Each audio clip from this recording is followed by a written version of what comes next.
see. Are we on? Are we on? Let's see. I had to do a different microphone setup today. Let me know if you can hear it, if we're all good. Hello, my friends, and welcome to the live Q&A session here at Garden Like a Viking. It's November 12th, I think, in Zone 5B, 6A, Northern Indiana, and we are getting our first. Well, not really our first, but we've had a snow previously, but now I think the snow is actually here. So it's been unseasonably warm here. I don't know about where you are at, but just the day before yesterday. Okay, thank you, Rachel. It sounds good. Just the day before yesterday, it was like 75 degrees Fahrenheit, and that is very warm here for the middle of November. And it's been real nice and mild, and the fall garden has been doing really well. We've made loads of kimchi. I've got probably 5-gallon bucket full of kimchi. Hello, Ruben. Yes. Yes, it is me, Christopher Kringle. No, not really. I'm happy to see you. Hey, happy to see you as well. Spreading ideas. Thank you. So yeah, we've been harvesting all kinds of stuff. I just utilized the pea sheller, guys, which I haven't made a video about it because it was unbelievably disheartening for a moment because I was so into the pea and bean sheller and I did all the research, and this thing is supposed to be just incredible, heirloom quality, last your entire life. People have ones that are, decades old. They've had them for like 40 years and they shell, bucket loads of beans with them and stuff. And so I was like, yeah, really hyped for it. But then I got it and it wasn't shelling. It just wasn't working. And I was like jamming them in there and it was just like, oh no. I was really disheartened because I'm growing a lot of beans and peas, counting on that pea and bean sheller. So I picked a whole 5-gallon bucket full of English peas, and then I just stood up next to the machine and was like, all right, I am not leaving until I figure out how to work this thing. And so it took me a little while, but I eventually figured out the tricks. And so now, boom, I shelled that entire 5-gallon bucket maybe 20 minutes after I learned the technique. And now I've got all these bags of nice frozen English peas in the freezer. And without this pea sheller, there's just no way I would be shelling every one of them by hand. So there's a technique to it, guys, which I'll be making reviews on this in the springtime, or maybe even later. Well, I don't have any more peas or beans, but I'll be making reviews on it next year if you guys are into getting one, So, Tirza, good morning. No notification from YouTube today. Oh, yes? Well, probably you got one now, maybe. Good afternoon, Jason. Lindy is 52 in South Mississippi. Cold front just approaching. A cold front at 52, huh? Yeah. And South Mississippi, actually, that's pretty. You guys probably don't. Does it ever frost? It never frosts there, right? In South Mississippi. Mick, good morning, my friend. In Colorado, Front Range, it's been fairly warm also. Only one snow so far and only a couple light frosts. What elevation are you at, Mick? Trish, good to see you again. Good morning. I was just watching your latest video on your Nate Murray channel. Resonates so much it hurts. LOL. Yes, my friend. I'm very glad that you can resonate with that. So yeah, I've got another channel, guys, that I'll be doing more things on this winter. And it's this kind of thing, but different topics. We veer off of gardening topics. And we get into spirituality, energy work, cold training, breathing techniques, manifesting or visualizing, just all that kind of stuff, man. It's all positive. It's all pointed in the right direction. So check that out if you guys want to get into that kind of stuff. Let me know topics or things you want to talk about as well. So, Mad Dog, good morning from Chicago. Friggin' cold. Yeah, it's cold. Definitely. And we got like 4 inches of snow already just since like an hour ago, 2 hours. Central Louisiana, Pamela says, Central Louisiana here, and yes, we frost. Oh, okay. Ruben says, I'm looking into getting the hat and sandals. Yes, my friend, the sandals, I cannot overstate enough. And like I said, the lady, I never told her I was going to say anything on my website or on my channel. She doesn't even know I have a YouTube channel or anything. And I don't even know if she wants more business. But man, these things are the greatest ones that I have ever worn. And I've walked so far, and I've counted on my sandals, so yeah. That's good morning, Bryce. Good to see you here. Jason says 52 sounds good. Only 33 here in the Hoosier State. That's correct. I'm right there with you. Mick, you're at 5,300, so almost a mile. Just 100 feet over a mile then, right? Mile is 5,280 feet. What a bizarre measurement system. Okay, let's make how far should a mile be? 5,280 feet? Sure. It just doesn't make any sense after going out into the world and experiencing the metric and the decimal way of doing things. Divestos, hi, I just found your channel a few weeks ago and been loving your work. Thank you very much, my friend. I am happy that you can benefit from it. Let me know if you have any video topic ideas that you might have. Good morning, Val. Good to see you. Marcus. Ahmed Sabah. I made JDOM, WCA, just like you made it, which is not technically JDOM, it's KNF. But anyways, the water-soluble calcium, just like you made it. 2 weeks later, I saw fungus spots on top of the solution. I added 1 ml of JDOM sulfur to sterilize it, and a reaction happened and end up like salt in the bottom. Yes, I do remember this comment, actually. And the white fungus on the top of the water-soluble calcium is not going to ruin things in itself. That just means that you didn't get enough of the membrane off of the egg. So that's why you have to roast it. You have to roast it really good, and you don't want there to be a bunch of yolk and stuff like that all over the egg. That's why we roast it, because you want it to just be the solid eggshells or the seashells or whatever it is that you're using, the calcium source. So you just didn't have it clean enough, but that's okay, because you could just skim the white mold off the top of the calcium supplement. You could just skim the mold off the top, bottle it up, and utilize it anyways. It's not going to hurt anything. But now adding the sulfur, though, I wish you would have waited for my response before you added the sulfur, because I think that will change the composition of things, and it's just not necessary, because nothing really harmful is going to survive in the calcium solution. Okay, because it's not really a biological thing. It's a chemical thing. So the sulfur, you don't really want to use that too much. Okay, you want to utilize that only when there's an outbreak. And as we're going to see this spring, though, the objective is not so much to make all the pesticides and the fungicides and to use them. The objective is to not have to ever use them. And we do that through the proper spacing, the proper soil management practices, so many factors come into play. But ideally, we won't have to use any of the stuff, or not much. The fertilizers, of course, yeah, we always use that. You want to give them a good multivitamin, and that's always going to be beneficial for them. So Frank says, wow, is that a Neumann U87 microphone? Sounds awesome. I'm glad it sounds good, but actually, this is just the Yeti Blue, the podcaster one, and I really like this one. I mean, it's I've got it plugged into the iPhone, and that's it just goes right in there. You don't need any kind of thing, because I'm not really tech savvy. I know like enough to get it done, and that's about it. But I do appreciate this microphone, because sound quality is so important, isn't it? I mean, video quality is one thing, but like I could listen to something that doesn't have great visual, I can just put it on and listen to it while I'm working or something, no problem. But if it doesn't have good audio, then it's a deal breaker. If I'm just sitting there on the phone and it sounds like I'm talking like this, deal breaker. Especially in this day and age, you got to be able to sound like you're right in my ear, or like we're sitting at the table having a conversation. That's what I like the most.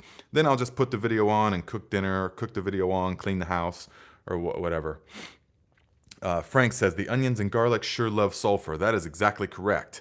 And I recommend to everyone, definitely, especially if you're concerned about any kind of white rot or any of the allium diseases, you can add a very generous dose of the sulfur now in the off season, a number of times to really help to purify the soil with, and then add the JMS after that, the microbial solution. But the allium beds really benefit from a good dose of the sulfur to keep everything in check, but also to give them more sulfur. Because remember, it is the sulfur that creates the pungency in the onions. So onions that are more sweet, they do not store nearly as long as the ones that are really pungent, because the pungency comes from the sulfur. And so that is why, like your Spanish sweet or your Vidalia onions, they don't last nearly as long in storage as like the New York Early or the Wethersfield Red onion. Those will store all winter long, rock solid, because they're packed full of the sulfur and among other compounds. But that's what makes your eyes water and stuff like that. You know, it's the defense mechanism of the sulfur. But boy, are they good, and are they good for you? I mean, full of life force. I eat onions and garlic all the time. I think they help the beard grow.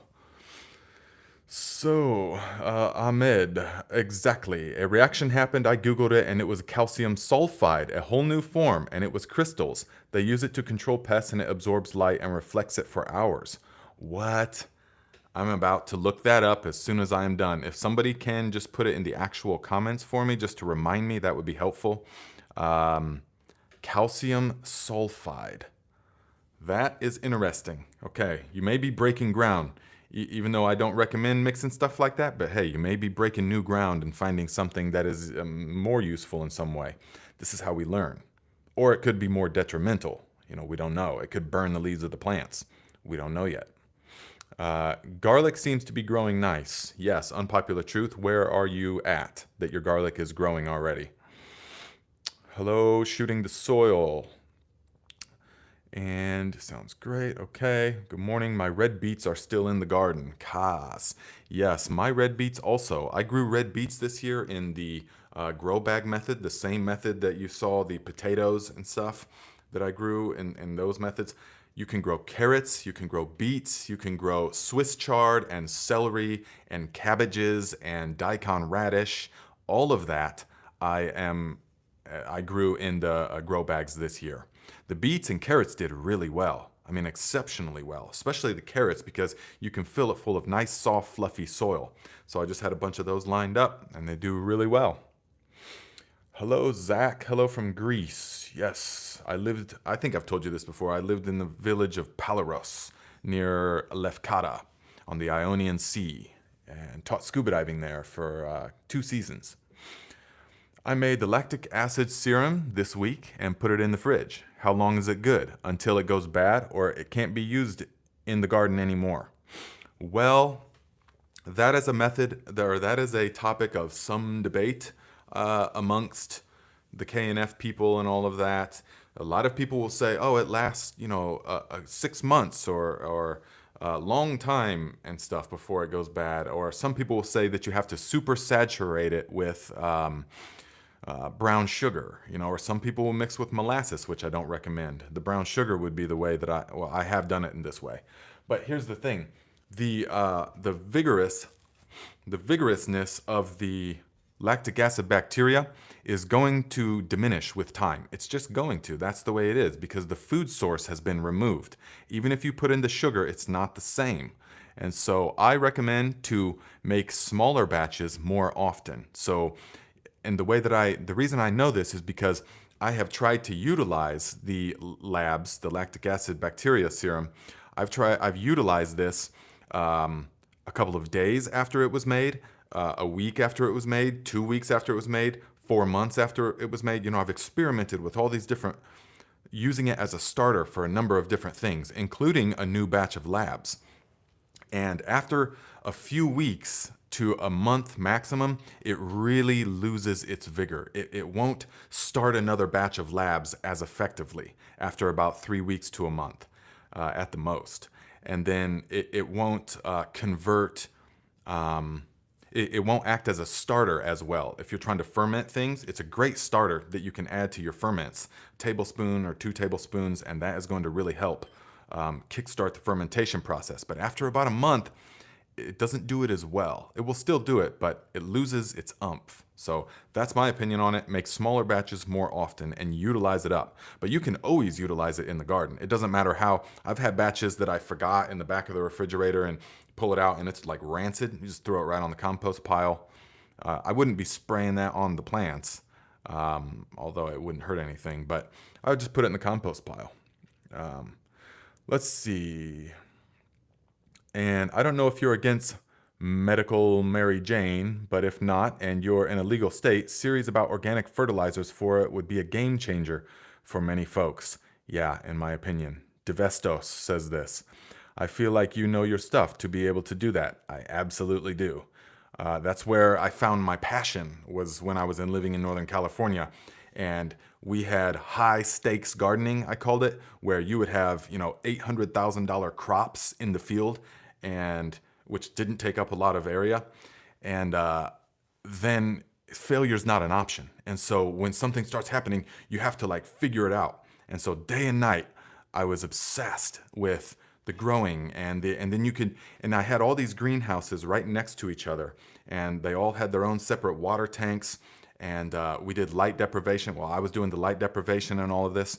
And so I could tell by adjusting the nutrients on this greenhouse and this greenhouse and this greenhouse, each one of them had their ability to have separate nutrients mixed up. And so I had so many experiments going on over the years that I could really tell what was happening. And the cannabis plant is a very fast growing, responsive plant. So you can learn, once you start to see a deficiency, you can correct it, and it will correct fast because it's growing so fast, especially the light deprivation technique where we get 2 harvests per season instead of just 1 long full term. We also had the long full term.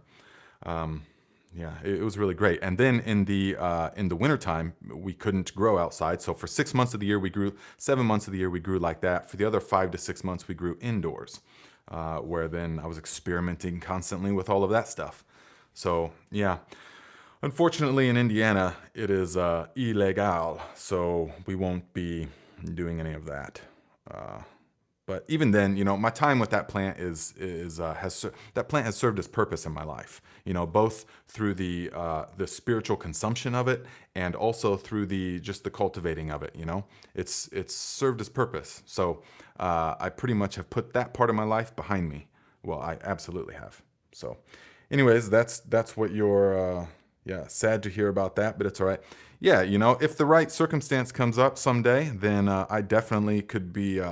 If I went to a legalized state or something, or did if it became federally legal, I could convey my knowledge in certain ways. But a lot of these guys now, though, man, when I was doing it, it was a little bit different. Once everything in California became legalized, then it was immediately the people doing it now are in warehouses downtown hooked up to the industrial grid. And these guys are young scientists. I mean, they're scientists growing this stuff with chemicals that is just unbelievable. And every little fine detail of this stuff is hammered out and is charted out. They've got algorithms and programs and all this stuff. Their lighting cycles and the nutrient cycles, all this stuff's on a whole different, it's scientific now. So people like me are a little bit more the old school. We were growing in soil, the way with the soil food web. And so it's a whole different experience. We're growing in the ground and not in the city in a warehouse and stuff. So it's just different, Yes, you could share some information you have without the testing. Yeah, I definitely could. But so much of it is being able to go. This is the thing, and to where so much of it is being able to go into an area and immediately feel the environment. You have to feel okay, what is I can walk into a grow room or some place like that, or a greenhouse, or even the outdoors, wherever the plants are growing. Because I've trained myself to do this over the years, I can go there and immediately sense the environment. Okay, the air, how it smells, is it stifled? Is there enough CO2? Is the humidity, what's the humidity like? I'll take my shirt off and stuff, and so I can really feel it in the grow room. and okay, this feels like there's not enough airflow, and I can smell that there's not enough. You know, it smells musty, the air feels heavy, and you can look at the plants and you can just see if they're thriving, praying towards the sky, or if they're just sort of like this, and all of that. And then I say, okay, what's their nutrient cycle been like? You know, all of this stuff. But you can just feel this, and that is really the most important thing, in my opinion, in my experience, is to just be able to go there and to feel the experience out. Let's see, I have a 4x8 tent and an LG light ready to get started next weekend. All right, Ruben, sounds good. Then get yourself started. Old school is the way. Yes, you're right, my friend. That's my opinion too. You know. Frank, citrus, okay, I said 2 to 3 harvests, greenhouse life, love it. Yeah, Marcus, the greenhouses allow you to do so much more. So we grow good here in California. Yes, I know that you do, my friend. Ahmed says you can add sugar to preserve it because the osmosis hibernates the lab. Yes, and that is the theory. But how do we know this? How do we know that? So Ahmed is talking about you can supersaturate the labs to make the microorganisms go dormant. Okay, now that's cool, and that is what the people in KNF say it does. But do we know that? And how do we know that? Because based upon my experience, once you try to bring it out of dormancy, it's not as vigorous. It doesn't do what it should do fast enough. So I don't necessarily subscribe to that thought because we don't know this. But anyways, I mean, how can it be harmful to just make a fresh batch more often?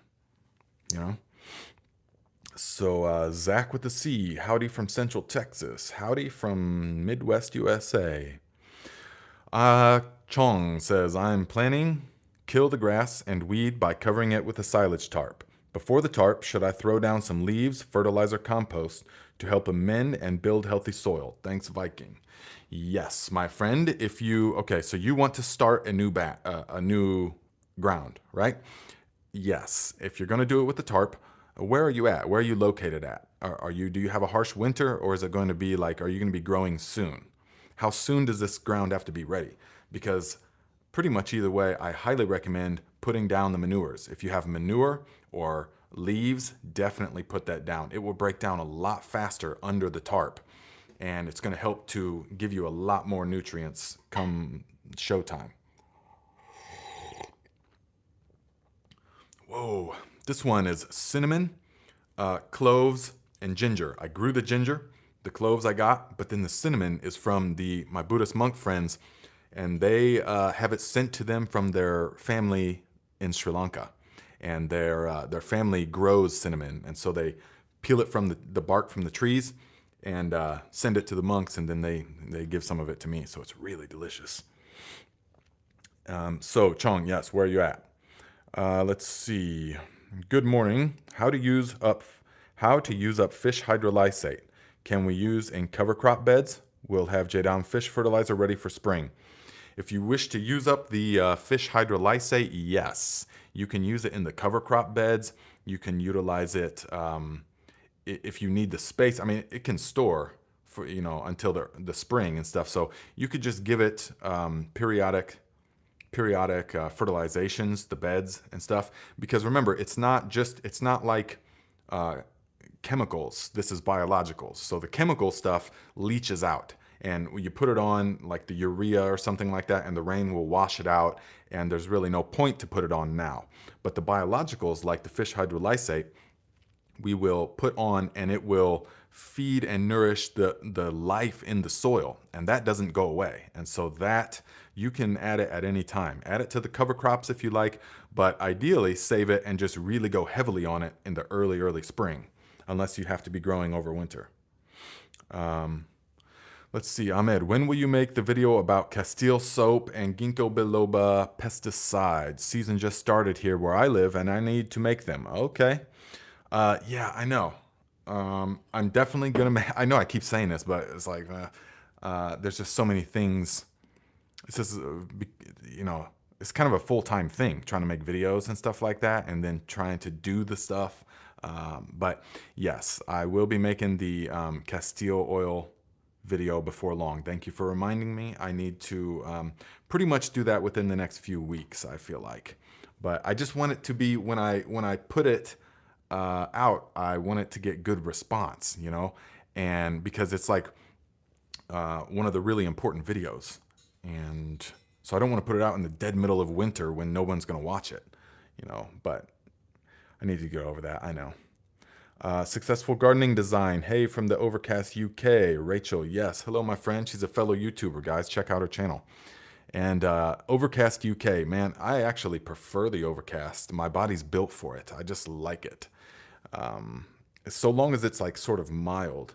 You know, if you're close to the sea and you get the clouds and the smell of the sea, oh man, I love it. Let's see here. Hi, is mustard a good choice as cover crop in winter? It can be, yes. It depends on where you are and what your goals are. But mustard is often, I mean, yes, it will be feeding the soil food, the life in the soil.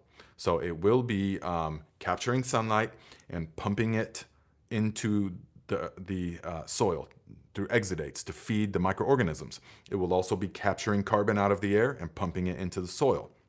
So it's very beneficial in that regard. But most of the people that grow mustard greens or mustard for is because they will till it in. You know, so it's more of like it's more commonly used for a green manure.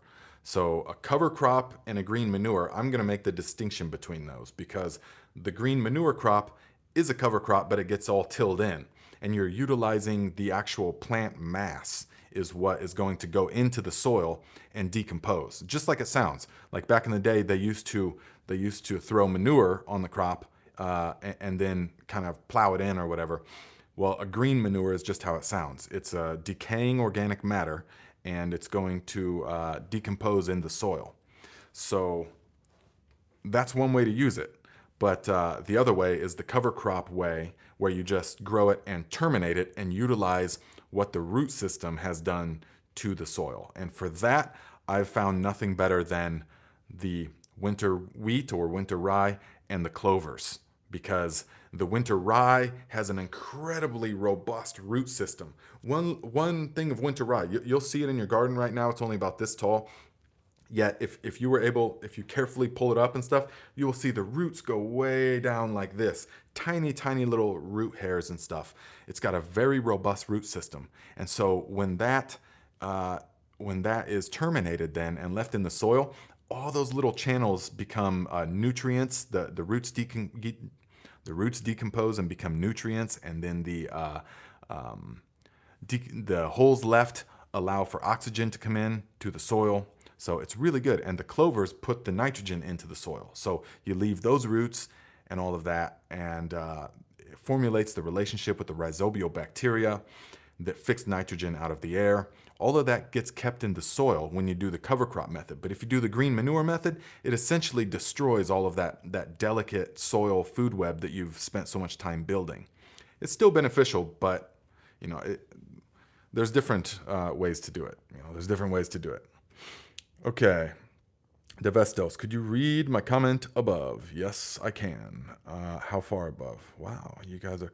Okay, Devestos, did you learn the basics about gardening, fertilizing, etc. in school and build on that? Or did you just start to consume material and connecting the dots yourself without no background?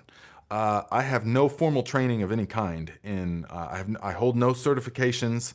I've not been to any soil scientists classes or food, none of that. This is all passion. This is all complete self-taught passion.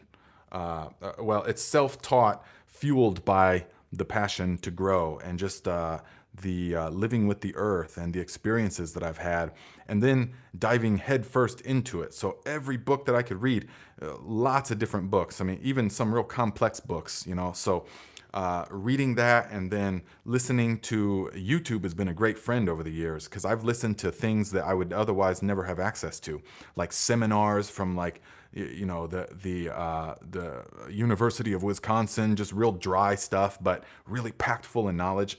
And so I can listen to all of this, and because it's my passion, I can absorb all of it really easily. And then I can just make the connections. When I go to do stuff, it all just makes the connections. And then the most important thing of all is the experience. So you have all this theoretical knowledge, and then you put it into practice.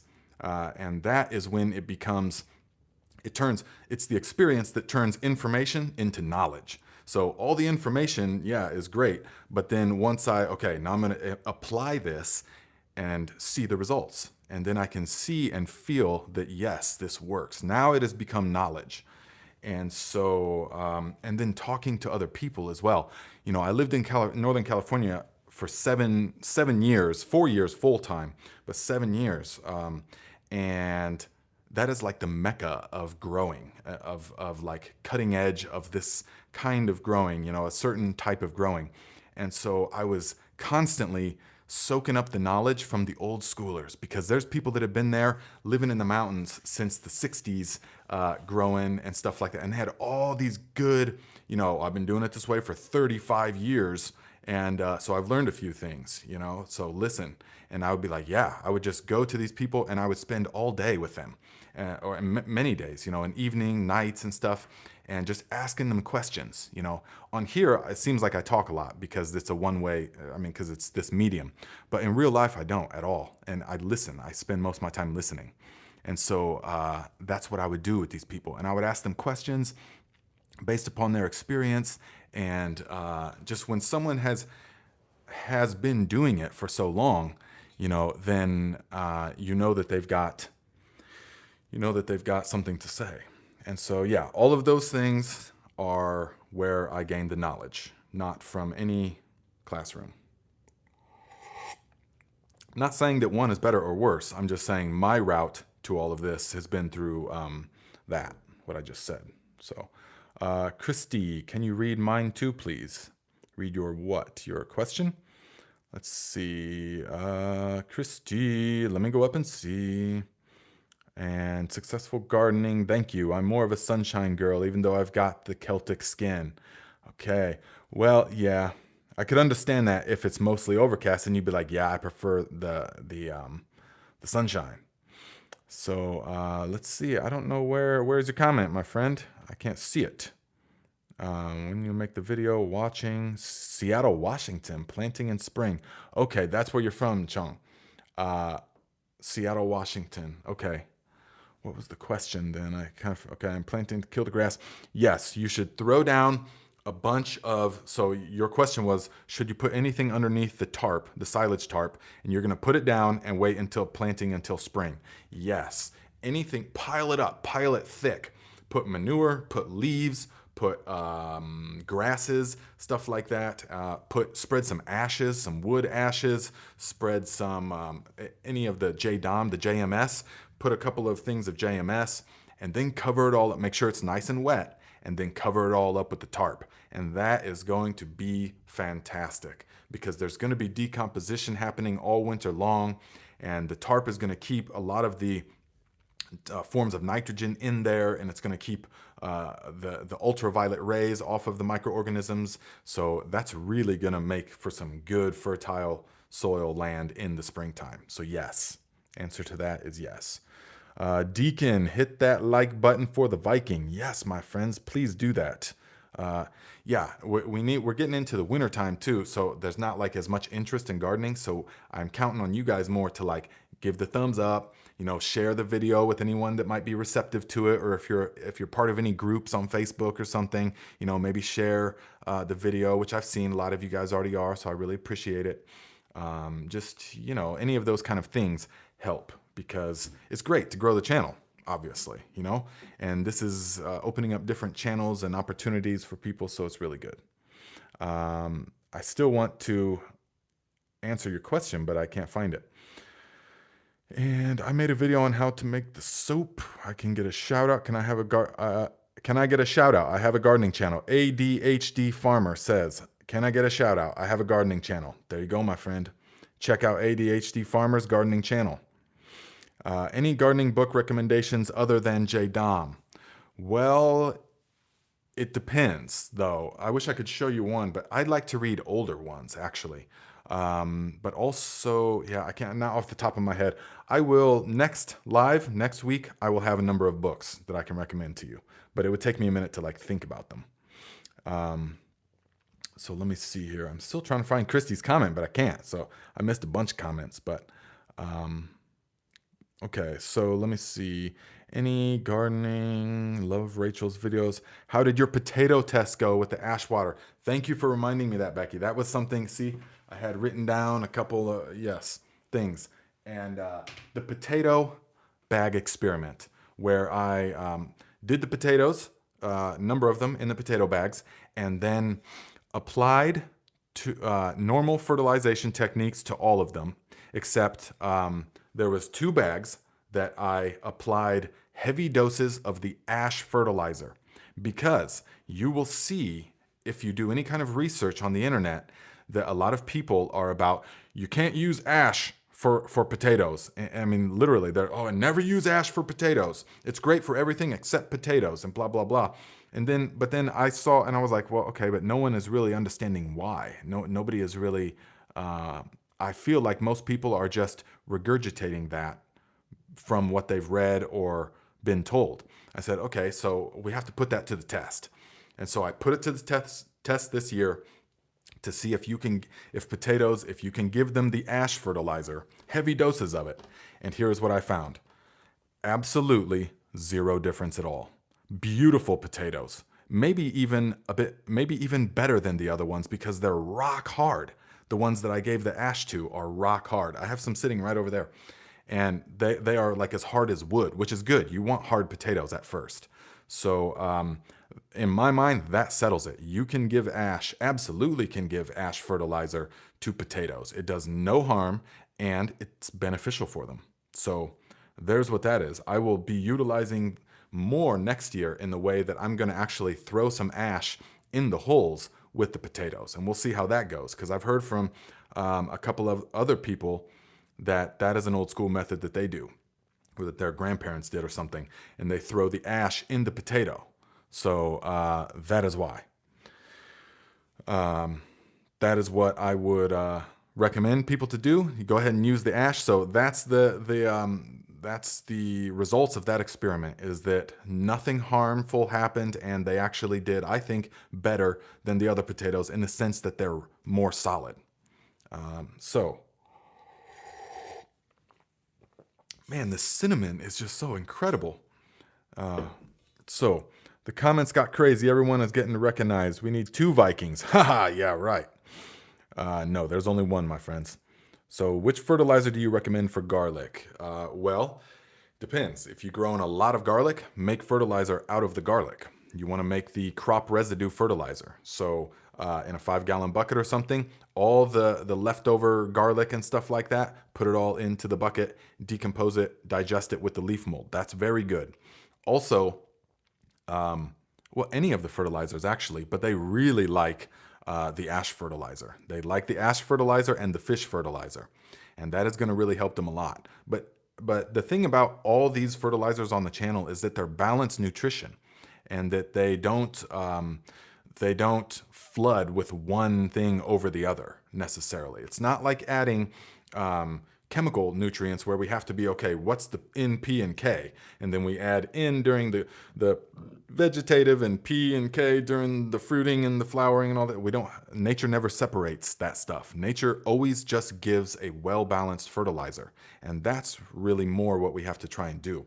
We have to uncondition the mind to think that we split the plant into different parts of growth cycle, because nature never needs to do that, and we don't need to do that either. So the idea is the goal is to have the widest diversity of microorganisms and organic matter present in the soil. That way, whatever the plant needs as it needs it is available, and it can decide what it needs when, and it will. So that's my thing about that. But yeah, definitely the fish fertilizer and the ash fertilizer. Chad Wolfenschlagen-Steinenhausen-Bergerdorf says, I use ash. Yes, very good for the garlic. Ahmed, some people dilute urine directly without fermentation. They use it by diluting it 1:10 water ratio. What's your thoughts on that? Yes, I do realize that. And I've got that comment dozens of times on the urea fertilizer video. And that's cool if you want to use it like that. But I have read a number of different studies, as well as the JDOM book, as well as other sources that I can't exactly recall at the moment, that really exemplify, or that really recommend the fermentation process. And that is because so many of the things that happen, that come through our system, the toxins and the antibiotics that are in the meat and that are in the foods, and they come through us, and all of this, the medications that we're on, that can create havoc in the soil, because they are also creating havoc on our body without realizing it. All of that gets broken down very quickly when you ferment the urine. So, and it becomes available to the plants in different forms. And so by the fermentation process, we don't have to worry about all of the toxins. And that's like the number one question I get about the urea fertilizer is, what if I'm taking medications and stuff? Because a lot of people are. And so they, and in particular, anything with antibiotic. And so the Organic Certification Board, they recommend you can utilize urine if it has been fermented for, I think it's 6 months. I think they require it. In an organic farming operation, you can utilize urine so long as it's been fermented for, I think, 6 months, because they know that the harmful stuff is going to get broken down, especially when you add the leaf mold in there. So that is why. Yes, you can use pure, or you can use fresh urine as well. Not a problem. Go ahead and use it. But it becomes a lot more concentrated. You'll see, if you do the 5-gallon bucket thing with the leaf mold, it becomes, because the way that the forms of nitrogen convert, and what it has to do with the cycle of ammonia and all of this, and it becomes very concentrated, like powerful, more powerful. So you barely have to use very much at all. I heard people could grow potatoes by cutting up and dipping in ash, then plant. Yes, busy girl, I have heard the same thing. And that's why I'm going to experiment next year. Hello, Catherine, good to see you here. That's what I'm going to experiment with next year, is dipping them in the ash. But, I've also got the question a lot about the potatoes. So a lot of people have seen the potato bag method video. And a couple of the people are like, hey, who's going to tell this guy that he could have got twice as many potatoes if he cut them up? If he cut up the potatoes into one eye for each plant. Yeah, my friend, you think I haven't done that? You think I haven't experimented thoroughly with all of that? And here's the deal. You cut up the potato. It doesn't matter if the potato is cut up or whole. You're going to get the same amount of potato plants. So you're going to get the same amount of potato tubers. It's just that the whole potato, in my experience, is much more resilient to diseases than if you're cutting it up and you have all this exposed skin. So, because if each eye on the potato is going to become a vine, a plant. And so if we have all the vines, the 4 vines right here, and they're growing in a big mass like that, and they're all going to produce tubers, or if we cut them up and we have the 4 plants like this, it's still going to be virtually the same thing. I've done it both ways and not noticed any difference, other than the fact that the ones that you cut are more susceptible to rotting in the ground before they grow. So that's why I put them whole. And that's why I recommend it to people as well. Where did you get that shirt? My friend gave it to me. She said, hey, this looks like you. Let's see, John Evans. It is interesting to see all the mushrooms popping up in the garden after fertilizing using the leaf mold microbial solution. Oh yeah, man, it's full of the good stuff. It is definitely full of the good stuff. What would be a second best alternative to leaf mold? Are you talking about leaf mold for inoculating the brews? Is that right? Renato Caro says, what would be the second best alternative to leaf mold? Are you talking about for inoculating the fertilizers, or the leaf mold that we're making for the amendment to the bed? Chad says, ash tree wood burns very hot. Choke the vents when burning in stove. It will melt it down. Yeah, definitely. Ash burns very, very hot. As you guys will see when the wood-fired sauna gets here in another 3 weeks or so. I can't wait for that. But that, I'm going to be utilizing mostly oak for all of that. Okay, for the inoculating, what would be a second best thing? Well, why? Why do you have to have a second best thing? Because you can make your own. If you watch the leaf mold video that I made, you can make your own. If you're like in the desert or someplace that doesn't have the leaf mold, then you gather the biggest diversity of okay, leaf mold alternative for a guy who lives in the middle of the desert. Yes, so you have to gather some kind of microbial rich stuff. And that is going to be from all over, as wide of diversity of plant material as you can. Put it all onto the ground, and then let it, spray it with some water and then cover it with a tarp or something like that. And about a week later, you will come back and you will see to where the pile meets the ground, it's all nice and fluffy white. And that is the good stuff that you want to utilize that. Watch the video that I made about the leaf mold, and I show you physically that I do that technique outside. And so that is what I would recommend to make your own, because you need the indigenous microorganisms. Everybody wants to try and ask me or to utilize if worm castings are a good substitute, and they're not the same thing. Because if you're growing your own worms and you're making the worm castings, then yes, it would be far superior to getting worm castings from a bag, because those are not going to be indigenous. If you are growing the worms though in your own worm farm and you don't have access to leaf mold, then that would still be a good thing. Very last resort that will still work really well, good quality finished compost. So go to the very bottom of your compost bin and get the blackest, richest, best stuff that you can find. And that will work well for an inoculation if you make good compost. Okay, so there's all your options. Can you inoculate with lactic acid bacteria and wood ash? No, that is not a good inoculation, because lactic acid bacteria is just the lactobacilli. What we want is the 25,000 other varieties and strains and diversity of microorganisms that are present in the leaf mold. The lactic acid bacteria outcompetes all the other bacteria, and so we don't need that one. For certain things, when we ferment stuff to consume, we want that, or if we're making the fish hydrolysate, we want that type of activity. But if we're trying to make a fertilizer and to help with the diversity of microorganisms, because that is ultimately where weed suppression comes from, is from the diversity and strength of the microorganisms, is where pest and disease prevention comes from.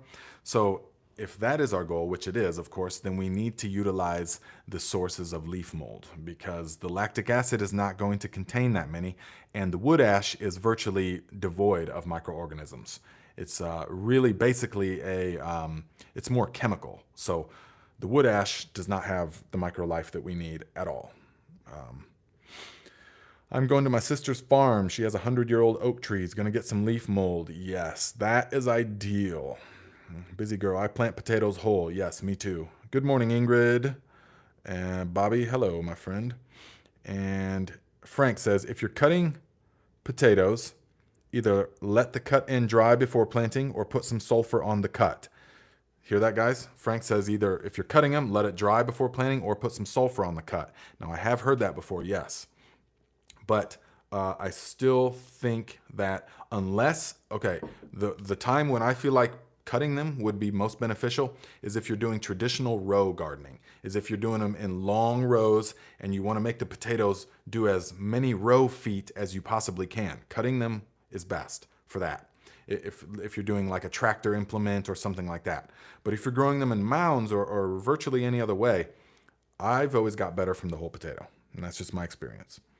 Let's see. We got our first snow this morning in Delphi, Indiana. Yep, we getting our first snow here in Fort Wayne. And let's see. Greetings from Liberia. I am a day-old subscriber, and I must admit that your channel is highly educative and resourceful. Thanks. Thank you, my friends. I'm glad that you're here. And let me know if you have any questions. Okay. Let's see. Ahmed, leaf mold. Okay, yes, that was you. I should have inoculating. DIY, IMO collection, compost extract. Or you can buy a mycorrhizal inoculant. Yes. Yeah. Actually, I probably will get into the IMO collection. It just, the IMO stuff, man, is way greater room for error. Way more room for error. And I feel like it will give people a more positive experience to start them with the virtually foolproof leaf mold. So in the springtime, we will definitely be doing IMO collections, and we'll go through and build the 1, 2, 3, and 4. And yes, you could utilize that as your source. But I still don't feel that's as good as the leaf mold. So let's see here. I think I was missing a couple of them, but someone said that they're from Sri Lanka. Someone said hello from Sri Lanka. And yes, hello, because I have been to Sri Lanka. I was in Kotte in the Perahara there, and I rode on top of the elephant carrying the Sri Lankan national flag. It was the just most mind-blowing honor of my life. 20,000 people lined the streets of the capital city, and they have this huge parade with thousands of like fire dancers and people doing, you know, dances and elephants. And here I am at the very front, sitting on top of this elephant. Boom, boom. It was mind blowing, man. And so then after that, I was a little bit like a celebrity. It was pretty cool. And so then I went around for like 2 weeks. We went to Anuradhapura and to Polonnaruwa, to Kandy and Gaul, all the old country. And I had really good Buddhist monk. My best friends are like Buddhist monks. And they showed me around the whole place. This was in 2009, right after the Civil War ended. So it was like I was like the first Westerner to really come back for that kind of, it was awesome. So when I saw Sri Lanka is very dear to my heart.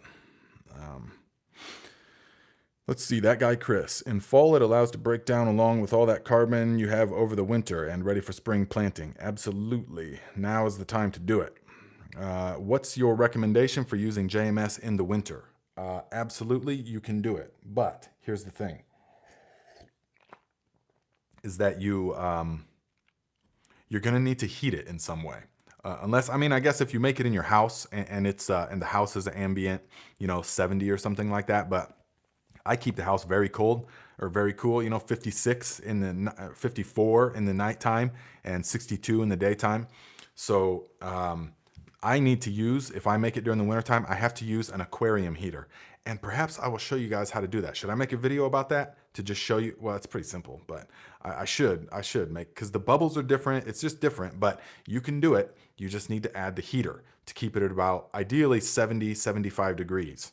And that's going to still function. Because if you're trying to make the JMS and it's like 55 or 60, even 65, it's just not really going to work. It's because the bubbles are so tiny, you can't really see them, and it takes so long. It'll take like 5 days, as opposed to in the middle of summer, it takes 24 hours, if it's in the blazing sun. Let's see here. I commented above if you could answer. Sorry to bother. You're not bothering me, my friend. This is what it's all about. There's a lot of comments, so obviously I can't get to all of them, and that's great. It's me, 99 cents. Thanks for the tip, my friend. It's me. It's you. Let's see. Which one? Christy says, which one? Fish fertilizer this fall or everything in the spring? Someone told me to dump fish fertilizer this fall. You can. It's not going to hurt, but like I said in the previous comment, that it would be more beneficial to just store it and then utilize it, start utilizing it a few weeks before planting and then while you're planting and stuff like that. So you don't need to, there's no reason to dump it unless you need the space. But if you did dump it, then try to do it in such a way that you're going to inoculate something with it. So do the method of the last video that I just made where you chop up all the leaves and stuff and then spray or dump the fish fertilizer on the bed so that it soaks into the leaves, or make a compost pile. Like you'll see, I'm going to make a video on a huge mound of leaves and manure, what we're going to be doing, and we'll cover it and everything and then inoculate it. And you could do it that way and then inoculate all the leaves with the stuff, and that's going to be the best, okay? Because just dumping it in the soil will still be beneficial, but there's no, you know, that's the least useful way to do it. Okay. That was in reference to fresh wood chips ruining the garden 2 years ago. I was wondering how to fix it. Oh, that was in reference to fresh wood chips ruining the garden 2 years. Yes. I think you guys are having your side conversation, which is totally fine. Yes, you absolutely should add you can add the fish fertilizer at any time. If you've got wood chips that you need to decompose, absolutely add the fish fertilizer and the JMS and the urea, the urine fertilizer, definitely. The fish fertilizer will really help the wood chips break down. And that's what I see a lot. That's what I see a lot with people. And oh yeah, we're doing the back to Eden method. And so I got, 800 tons of wood chips delivered. And so now I've got 2 feet of wood chips. And that's great and everything. In like 3 or 4 years, that will be wonderful soil. But then they will take and they'll just move the wood chips aside and just plant into the wood chips. And immediately the stuff turns yellow and dies because there's no nitrogen in the soil. Everything's tied up. The nitrogen is still there, but it's being utilized in the breakdown process. Because remember this, guys, the real engine of decomposition is the bacteria. And the gasoline for that engine is nitrogen. The bacteria are fueled by nitrogen. And that's why fresh grass breaks down so much faster than grass that all the nitrogen has evaporated from. Okay. Let's see here. Dimitri Saraswati, my friend, good to see you here. Still waiting on your apple cider vinegar video, Nate. Yes. Advise Mark on self-sufficient media to check you out. Hope he does. Whoa, that'd be cool, man. Mark is super cool. And he definitely, I've learned a lot from Mark. So I really like that, his channel and stuff. It's so great that he's got that good success that he's got and everything like that. But yeah, if he ever wanted to do anything, that would be great. I'd be really open to that. But them big channels and stuff, they wouldn't gain much by collabing with a smaller channel, But whatever it is, it would be awesome, So yeah, let's see here. Nice done. So what your opinion about wheat and barley grass in JLF? Yes, utilize the wheatgrass, man. I make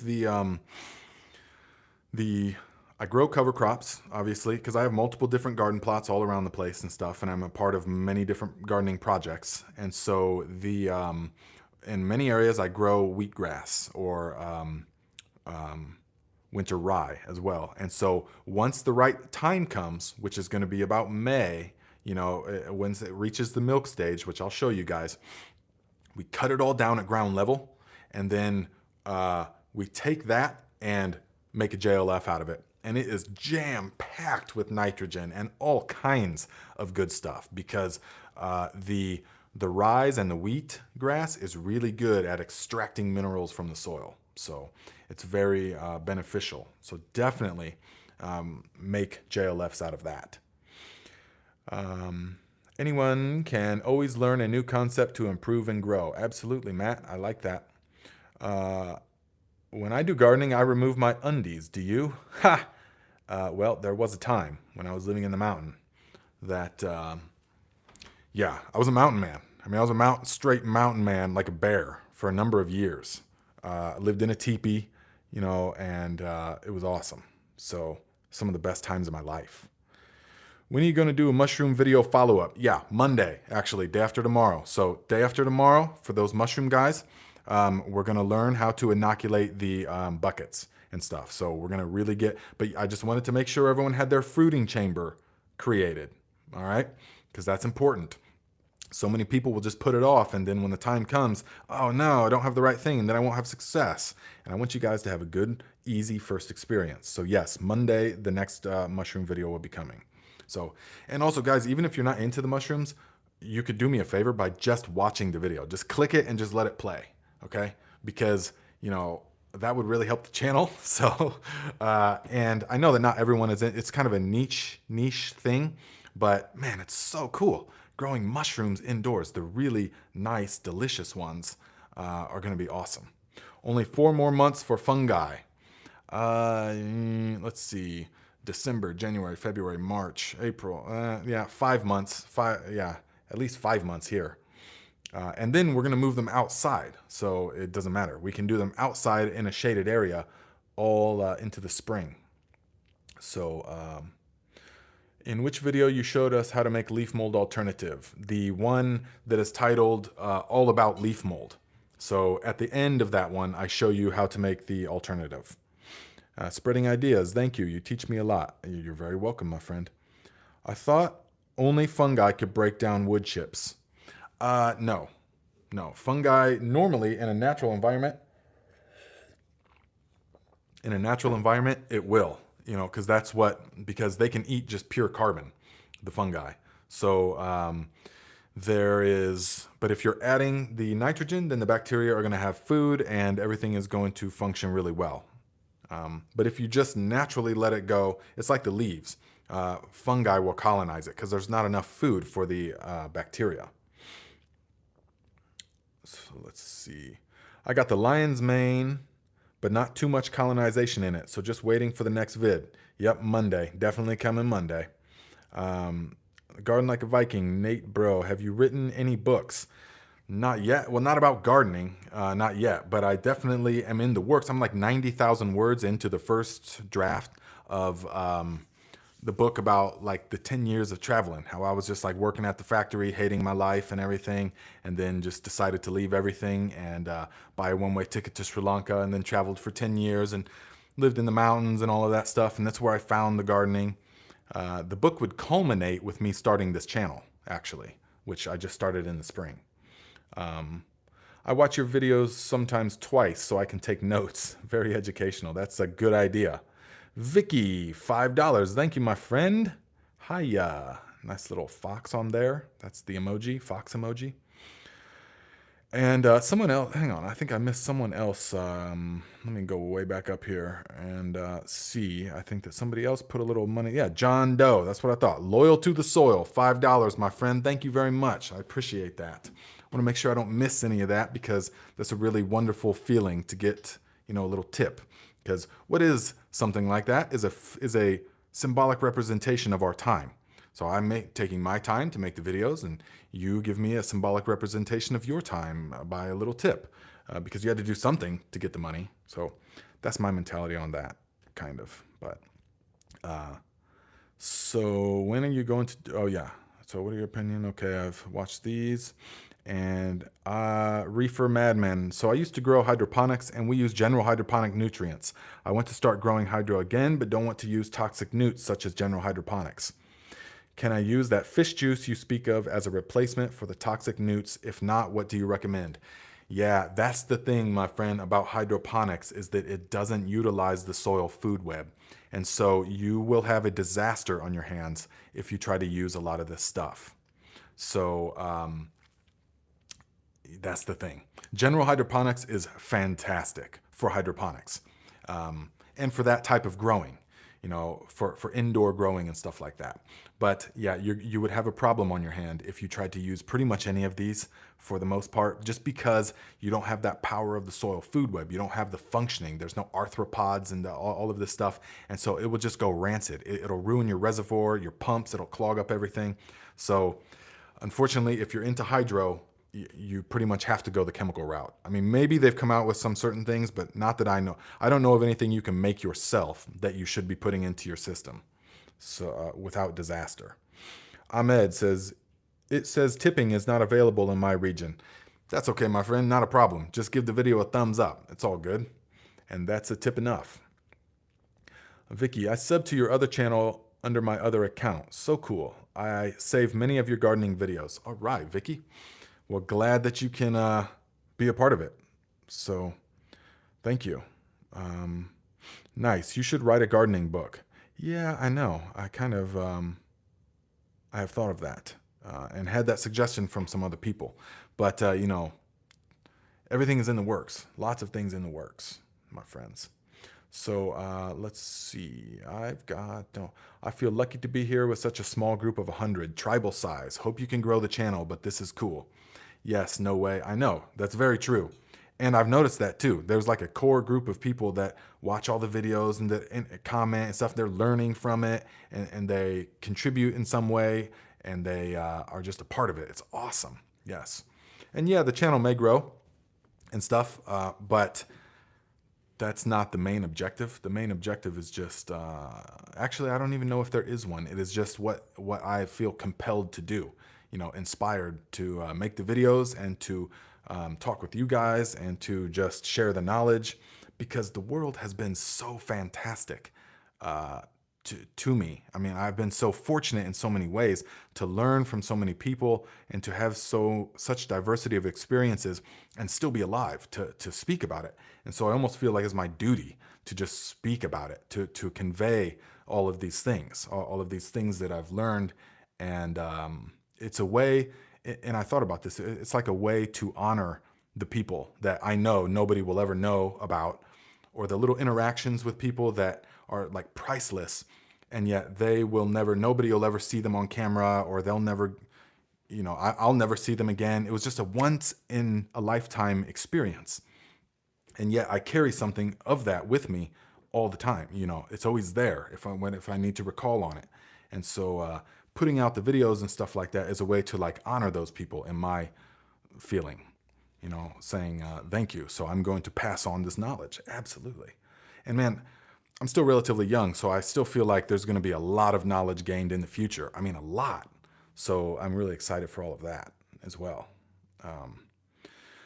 Hello. Sharon says, hello. I am starting out. Do not have land to start new soil. Will be containers because of so much shade. Can only think of purchasing new soil at the start. Other ways to get more soil. Well, that is you'll have to see. I mean, are you like in the city or something like that? There might have to be, you might have to purchase soil to begin with. Yes. Depending if you're just container gardening in the city or someplace like that, it's acceptable to purchase the soil in the first place. If you do purchase soil though, my friends, okay, most of the soil is peat based, peat and perlite, which actually are not soil. By definition, there's no soil in most of that stuff. Miracle Grow, Pro Mix, all of that stuff is by definition not soil. Soil is sand, silt, and clay with microorganisms involved. But that is just the vast majority of them. The real lightweight ones, the potting soils, are not soil at all. And so the peat and all of that is not really the best. It's good for indoor houseplants because it's sterile. But what you want, if you want to get bags of soil, it pays to get actual Fox Farm Happy Frog or Fox Farm Forest Floor, Fox Farm, any of the Fox Farm soils are going to be really good because they are going to come with mostly composted forest matter and bits of bark and bits of feather meal and bone meal, real actual ingredients that can make you, it's still not truly soil though, but still, it's going to be a lot better for your pots than anything with peat and perlite based in the long run, because you can just continually go and create, you can add to those. So if you start with one of the good Fox Farm soils, then you will be able to utilize the natural fertilizers and all of that stuff, and you can add leaf mold to it. You can add stuff to it. So Clive, thanks for being you. Thank you, my friend, for the CA20. What is CA? Where are you at? What currency is that? CA20. Oh, is that Canada? Is that Canadian? Duh. Right? I think. Thank you very much, my friend.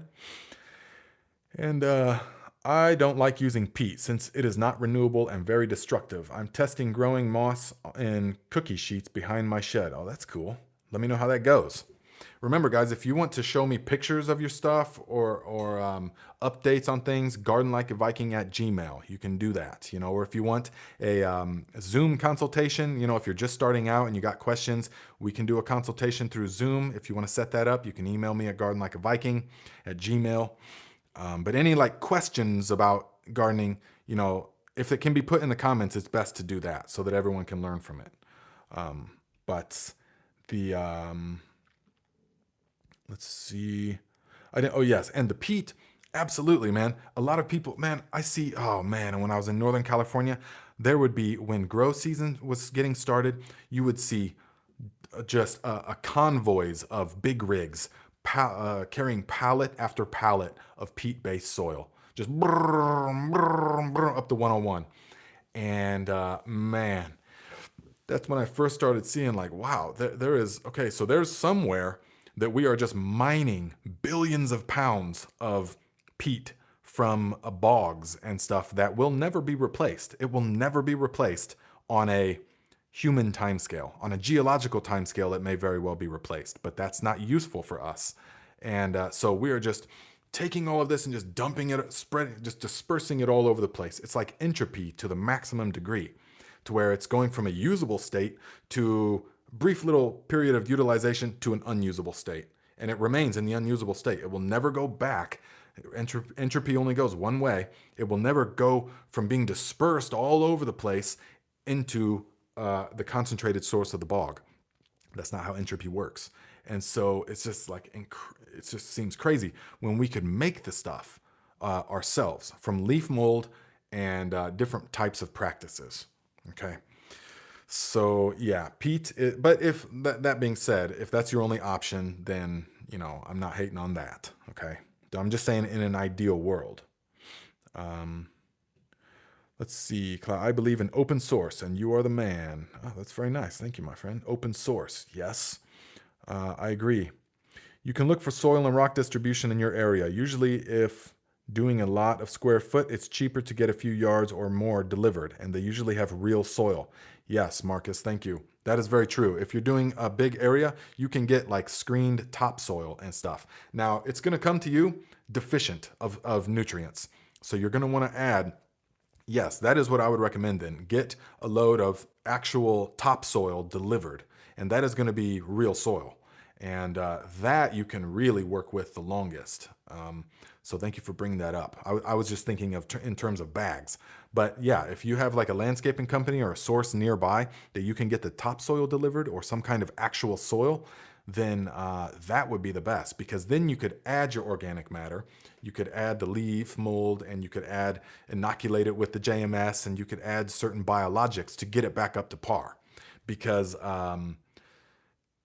whenever I've done that, the soil has come to me very deficient. Okay, yellow plants. And let's see, Clive says Canada. Okay, thank you. Yes, it was Canada. Let's see, Fox Farm, Ocean Forests, and Happy Frog are great, especially for cannabis. Absolutely. But see, the cool thing is that you know, cannabis is a plant like any others. And so we can grow pretty much, you know, once you figure out how to grow that plant, it can translate very well to growing most, you know, other plants. So let's see here. I saw one from Pacific Northwest and a neighborhood with not so much land. Thank you from North Carolina. Thank you for passing on your knowledge. You're welcome, Tommy. And could you post... Devestos, could you post the list of books that you'd suggest to read on some other social media so I won't miss it in the next stream? I'm on the other side of the world, so it's hard to not miss half the stream. Okay, my friend. Yes, guys, subscribe to or follow or whatever you call it on Instagram, the Garden Like a Viking Instagram. I'll do it on there. Yes. Because I still am not that into Instagram, but, you know, I feel like you got to have a social media presence, and so that's what that's what I'm doing. And so, yes, I will put it on there. And I've seen community gardens becoming popular, which I think is great. But I see some involved with UN, which I do not like. Oh, man, yeah. Yeah, guys, register your garden. Yeah, you're supposed to register your garden now with blah, blah, blah service. Yeah, right. Trish, Nate, have you kept in touch with anyone that you traveled with? You know, that's a great question. Not that many people. Because... well, it's the kind of thing like, okay, well, you have an experience with someone and the time is gone, you know? It's like you build a whole life. I mean, people traveling, you don't have time for games and stuff. So if you're spending just a summer in a place, it's like your whole past stories, your whole past, none of that matters. You're just here now and you're present. You're the person you are right now. And so it's really intense with the person. But then after that, it's like, okay, well, I'll probably never see this person again. And even if I do, it will not be in the same way. And so I'm much more the kind of person that I would just rather see you, You know, I would just wait, just old school, you know, like I would rather just wait until I see you again and then we'll have a whole different experience. I'm not good at keeping in touch as far as like on the phone or emails and stuff, you know, it's, yeah, but, to get decent, let's see here, to get decent root crops and peanuts in my clay soil took a year, of amending with natural stuff around the property. Yeah, oh, definitely. Root crops will be very sensitive to that. Let's see here. I'm late. No, you're good, man. No problem. Would deep tilling and sand help with heavy clay soil? Doing a cover crop next year to help? Christy, no. If you, okay, so you're saying you have heavy clay soil and you want to till in sand. Do you know how the primitive method of making concrete is? Mixing sand in with clay. It will become like concrete. So no, I would suggest tilling in. Okay, if you have heavy clay soil, the one-time initial till is very beneficial. Till in manure, horse manure, chicken manure, cow manure, any of those are really good. Till that in and then plant a cover crop. And that is going to, the video I made about how to break fresh ground, that pretty much shows all of that. And so that's what I would do. Do not be adding the sand. That will not help. That will hinder the problem. So yes, watch that video I made titled Breaking Fresh Ground. And that's going to show you exactly what you need to do for the best possible setup. Okay. Successful garden design. Question: what is the best growing medium for microgreens in a grow tent? I've used general organic compost, but it has tiny bits of bark in it. Is this likely to go moldy?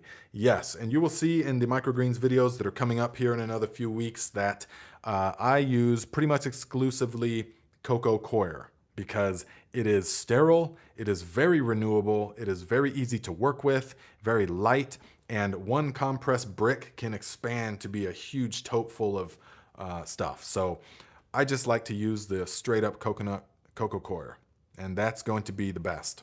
You could use, well, here we are talking about peat. You could use pure peat, but you don't, you know, I would just say coco coir, and that's what I'm going to recommend. When I'm doing the videos, you'll be seeing that's what I've always been using. So yes, coco coir.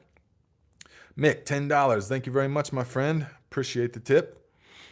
That guy, Chris, my rule on clay, till in fluffy set stuff, LOL. Moss, leaf mold, compost. Yeah, all that stuff is going to work. Definitely leaf molds. Shooting the soil, shout out. Haha, what? Prep 2 new beds for next year with leaf mulch and inoculated after watching one of your videos. Thanks for that tip.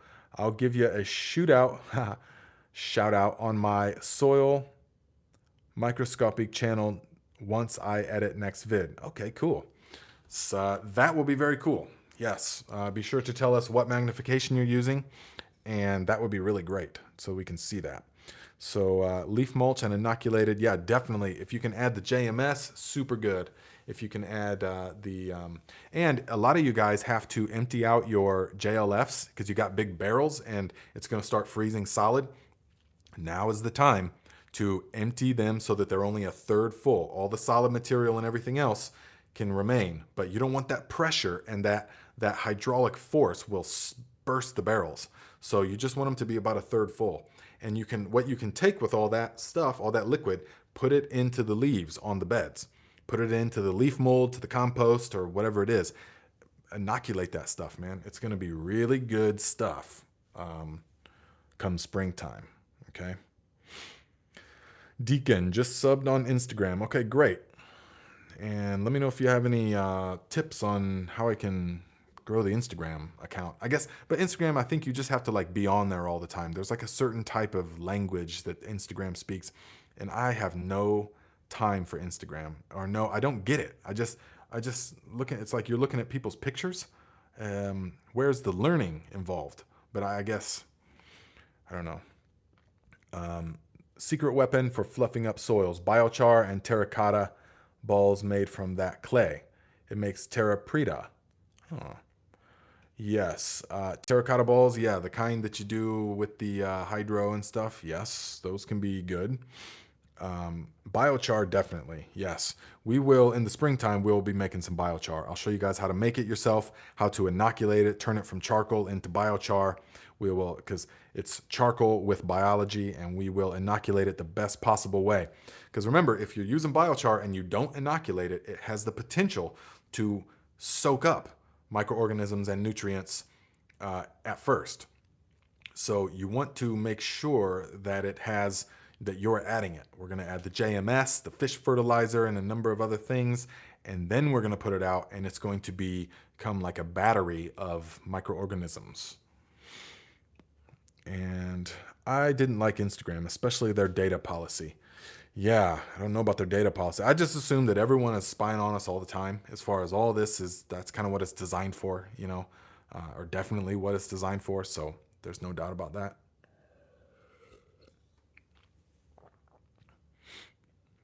Just keep posting, Nate, and respond to DMs. It will help you grow even more. Okay, that's what I'll do then.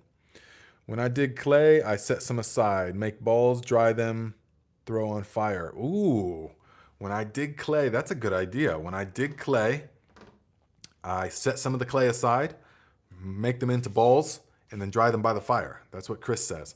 And that checks out. That seems like it would work very nice. And that you could definitely do that with this clay here in northern Indiana.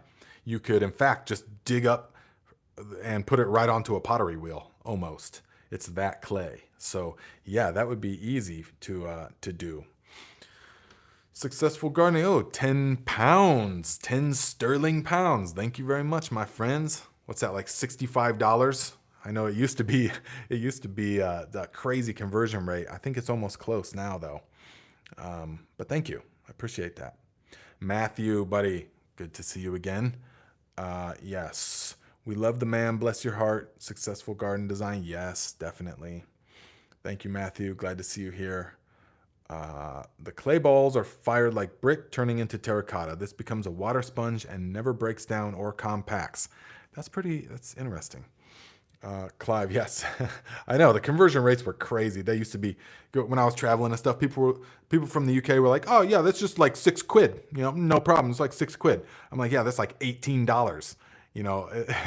Like it was a lot, it wasn't that much, but it seemed like it. It felt like it, I think it would be neat to make clay pots to make Jadam brews in. That would be cool. And no doubt that's how our ancestors were doing stuff, for sure. Clay pots. And never thought that moss is good to use. There is tons around here. I guess use it as another green in compost or making leaf mold. Yes, I don't have a lot of experience with using moss as an actual ingredient, although I don't see an issue with it at all. I think that it would be beneficial. So, okay, my friends. Well, we got a few more minutes left, and we're going to try to bring it to a close. So if you got any burning questions, let me know. And the next mushroom video is coming Monday, and that's when you will learn how to inoculate everything and to get them really growing. And then after that, a few weeks, will be we'll start the microgreens. Oh, and we'll get the sprouts up in there in between that. Yeah, so that we got a good 3 to 4 months of growing this stuff before we got to start all of our seeds in the springtime, which is going to be fantastic, which we just tell ourselves is right around the corner.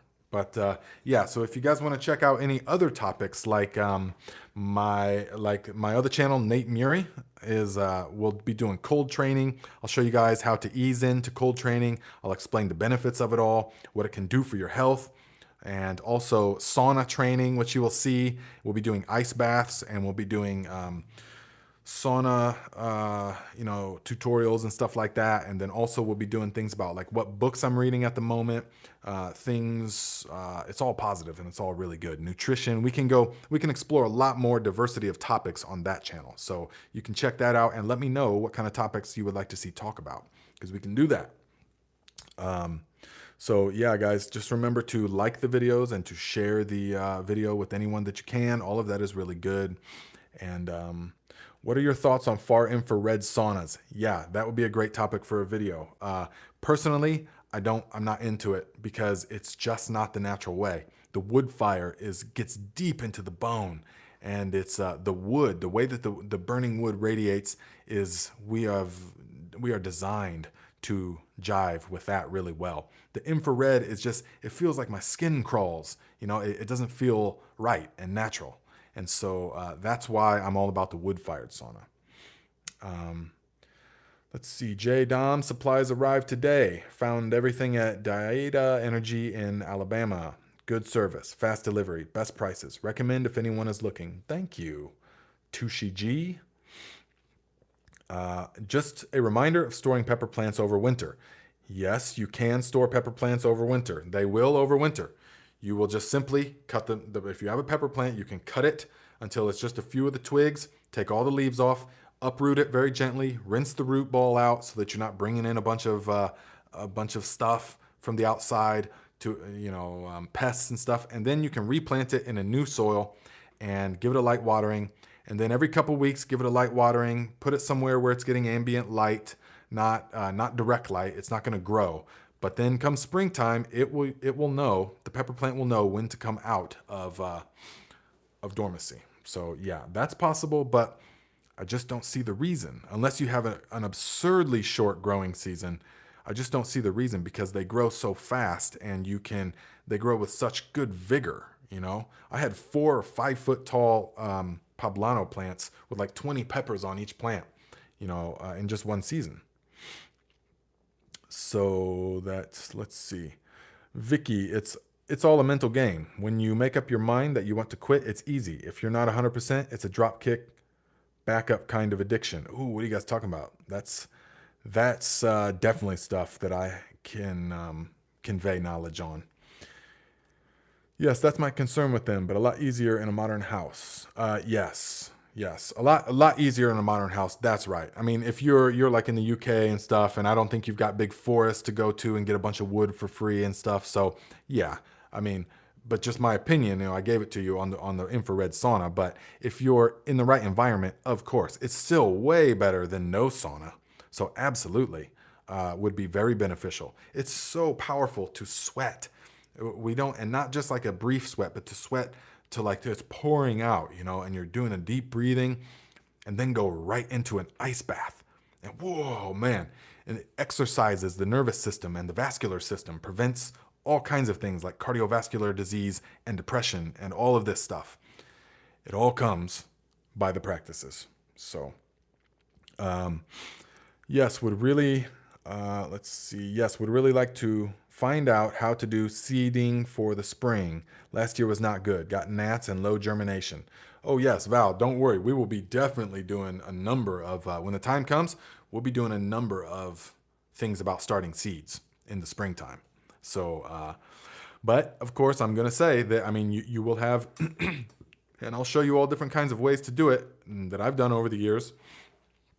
But a little bit of investment goes a long way in seed starting. So getting the right airflow happening, the right lighting happening, the right heat, all of that makes a major, major difference. In particular, heat and light. Well, and all of it actually makes a big difference. So yeah, all that kind of stuff will be coming in the videos. So I just randomly joined, so I don't know what you guys talking about to say. Okay, not a problem, Farzah. Thank you for saying something anyways. Let's see, nicotine. Oh, you were talking about nicotine addiction. Absolutely, my friend. Hop over on the other channel and we can talk all about that. And I've made other videos on how to reprogram your subconscious mind. I did it and it saved my life. And but it all has to do with the image that you hold in the mind. That is all that matters, is the image that is embedded into the subconscious. And so that is why so many people try for years to quit smoking or to quit drinking or to quit something or to change their life. And it never seems to happen. It never seems to materialize. They just always go back to the old way because they're trying to willpower their way out of something when that is not how it works. The conscious mind, which is where the willpower sort of comes from, is only 5% of our waking experience.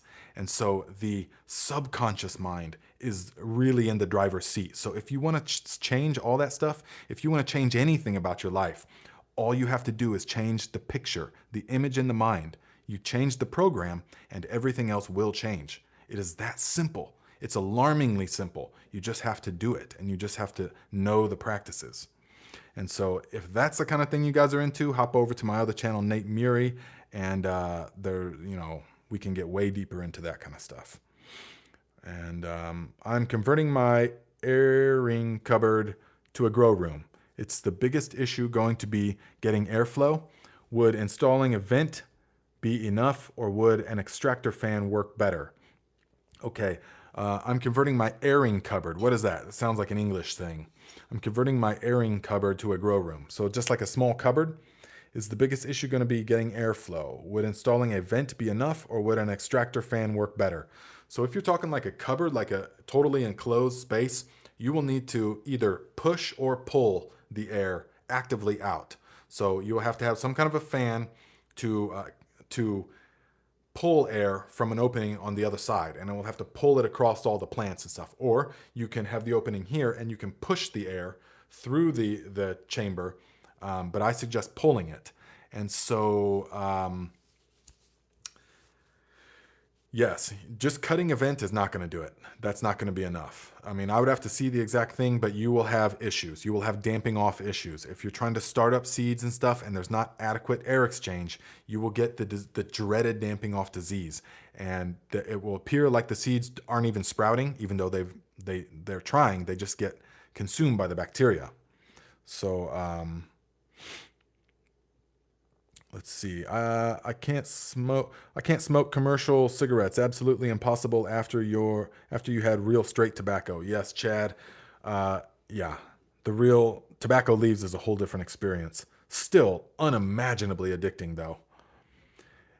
It's a cupboard that laundry goes in. Yes, small cupboard, 3 by 3 and 8 feet tall. Okay, yes, you will absolutely need to have some kind of air exchange, active air exchange. Just cutting a vent is not going to do it. But you could, well, there's a number of different ways, but like I just said, you will want to watch the grow room, the grow tent videos and stuff that I'm making, and you will see what I'm talking about as far as if you put an evacuator on one side, then, so you would have your evacuator, if it's 8 feet tall, you would have the evacuator up top and the air inlet down at the bottom. And then it would pull air, the hot stale air out of the top, and it would pull up fresh air across all of your seedlings. That's what you need to do. Yeah. Okay, my friends, I think we're pretty much getting best solution to soak seeds for high germination rate. Definitely a little bit of JMS with just leaf mold extract and some compost. Watch the seedling fertilizer video that I made. Where I said the best seedling fertilizer, pretty much compost extract, leaf mold extract, and some JMS. If you can do that, just a little bits of each, 1 to 100 or 1 to 1,000 even. You just need the microorganisms in there, and that's going to really help give a big plus. Clive says, "What do you think about the earth greening from CO2?" Well. My experience with CO2 is that the more CO2 you pump in there, the better the plants do. That's all I know for sure about CO2, is that ambient is about 500 to 700, give or take, depending on certain things. When you're inside of a grow room and you till up the soil in the closed grow room and there's no vent on, the CO2 skyrockets to 15 to 2,000 parts per million because you're releasing all that CO2 that was captured in the soil, that was pumped in there. And so that I know for sure. Multiple different experiences with that. Also, once the CO2 gets above about 800 ppm to 1,000, all the way to 2,000 ppm, plants love it. They will grow twice as fast sometimes, depending if all other factors are steady. The heat, the light, the air, and the nutrients. If all the other factors and the water, if you put CO2 in it, it will supercharge everything. So that I know for sure. Let's see. For indoor, push is better than pull. Keeps out bugs. Yes, it can keep out bugs. Yeah. Push is better than pull. I don't necessarily always agree, though. There's always going to be the certain type of environment, and it depends. Okay, well, it depends on what the crop is as well. If you're trying to contain the smell of everything, you need to pull it, because pushing it is going to push every little channel, it's going to push out from all around. So if you're filtering the air, but you can easily put a filter on the inlet, and that will solve most of the issue with the bugs. Okay. So, all right, my friends, I will see you guys next time. Same time, 12. I'm going to do these all winter long and stuff. So we'll always find stuff to talk about. And sounds like a lot of you guys are even in totally different areas that are all doing really well right now and moving into your growing season. So that's awesome. So, all right, guys, thank you for everything.